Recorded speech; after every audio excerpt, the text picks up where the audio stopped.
America ਦੇ ਸਾਬਕਾ ਸਦਰ ਤੇ ਮੌਜੂਦਾ ਸਦਾਰਤੀ ਉਮੀਦਵਾਰ ਡੋਨਲਡ ਟਰੰਪ ਅਫਗਾਨੀ ਬੀਬੀਆਂ ਦੇ ਬੁਰਕੇ ਦੀ ਹਮਾਇਤ ਵਿੱਚ ਸਾਹਮਣੇ ਆ ਗਏ।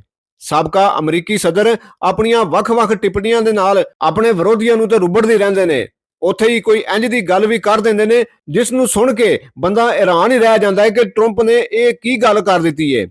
ਅਮਰੀਕਾ ਵਿੱਚ ਆਪਣੀ ਚੋਣ ਪ੍ਰਚਾਰ ਮੁਹਿੰਮ ਦੇ ਦੌਰਾਨ ਇੱਕ ਰੈਲੀ ਵਿੱਚ ਖਿਤਾਬ ਕਰਦੇ ਹੋਇਆਂ ਉਹ ਗੱਲ ਕਰ ਦਿੱਤੀ ਜਿਸ ਉਤੇ ਕੋਈ ਹੋਰ ਤੇ ਹੋਰ ਰਹਿ ਗਿਆ। ਅਮਰੀਕੀ ਸ਼ਹਿਰੀ ਵੀ ਸੋਚੀ ਪੈ ਗਏ। ਅਮਰੀਕੀ ਮਾਸ਼ਰਾ ਜੋ ਪਿੰਡੇ ਉਤੇ ਕਪੜਾ ਲੀੜਾ ਵੀ ਪਿੰਡੇ ਉਤੇ ਭਾਰ ਸਮਝਦਾ ਹੈ, ਉਸੇ ਅਮਰੀਕੀ ਮਾਸ਼ਰੇ ਦੇ ਮਜਮੇ ਵਿੱਚ ਡੋਨਲਡ ਟਰੰਪ ਦੇ ਵੱਲੋਂ ਅਫਗਾਨੀ ਬੀਬੀਆਂ ਦੇ ਬੁਰਕੇ ਪਾਉਣ ਉਤੇ ਅਨੋਖੀ ਟਿੱਪਣੀ ਕਰ ਦਿੱਤੀ ਅਤੇ ਇਸ ਦੇ ਜਵਾਬ ਵਿੱਚ ਅਮਰੀਕੀਆਂ ਤਾੜੀਆਂ ਮਾਰ ਕੇ ਡੋਨਲਡ ਟਰੰਪ ਦੇ ਇਸ ਬਿਆਨ ਦੀ ਦਾਦ ਵੀ ਦਿੱਤੀ।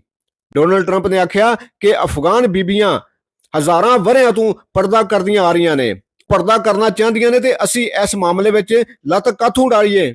ਮੇਰੇ ਖਿਆਲ ਵਿੱਚ ਪਰਦਾ ਕਰਨਾ ਮੇਕਅਪ ਨਾਲੋਂ ਵਧੀਆ ਹੈ ਅਤੇ ਜੇ ਮੈਂ ਜਨਾਨੀ ਹੁੰਦਾ ਤੇ ਮੈਂ ਵੀ ਪਰਦਾ ਕਰਦਾ। ਜਦੋਂ ਕਿਤੇ ਬਾਹਰ ਜਾਣਾ ਹੁੰਦਾ ਤੇ ਫਟ ਬੁਰਕਾ ਪਾ ਕੇ ਆਪਣੇ ਜਣੇ ਨੂੰ ਆਂਦਾ I am ready darling let's go. Donald Trump ਦੇ ਇਸ ਬਿਆਨ ਉਤੇ ਸਾਰੇ ਮਜਮੇ ਦਾ ਹਾਸਾ ਛੁੱਟ ਗਿਆ।